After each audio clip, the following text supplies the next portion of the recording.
Primeiro nível de raciocínio. Eu costumo dizer que os indicadores, de alguma forma, ativam a pergunta que nos faz ganhar dinheiro. E a pergunta é como?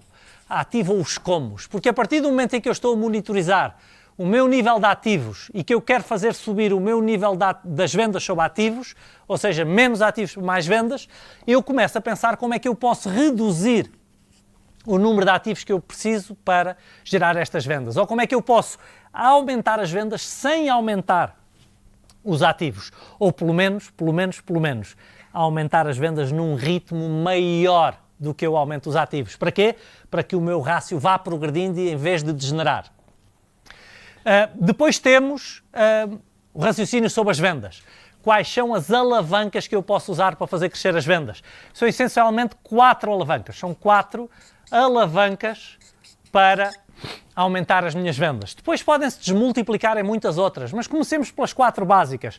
Aumentar o meu número de contactos. Se a minha equipe comercial, se a minha estrutura conseguir fazer mais contactos e todas as outras variáveis permanecerem iguais, as minhas vendas crescerão ao longo do tempo. Segunda alavanca, a taxa de conversão dos contactos em clientes, ou seja, se eu conseguir ir aumentando a capacidade da minha equipe, da minha estrutura, as competências dos meus vendedores, dos meus comerciais, para converter uma maior percentagem de contactos em clientes, eu estou a atuar na segunda alavanca. Terceira alavanca, a minha capacidade de fazer com que cada cliente transacione em média mais vezes por ano do que fazia antes. Eu tenho clientes que me compram apenas uma vez, tenho outros que me compram um número muito grande de vezes. O que eu quero saber é a média, é este número que eu quero fazer progredir, a média do número de transações por cliente.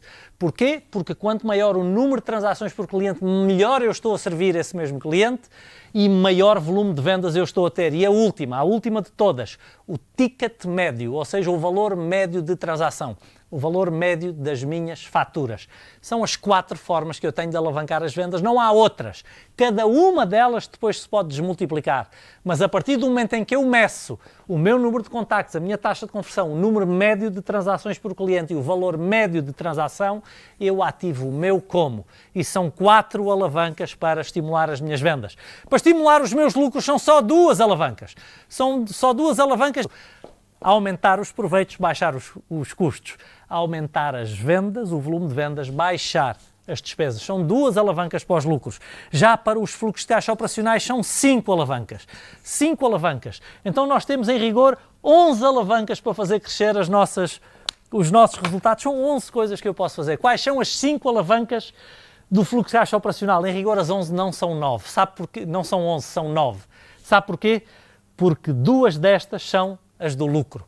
Então, aumento dos custos, ou baixar os custos ou aumentar os proveitos, também acelera o fluxo de caixa, mas temos 3 outras.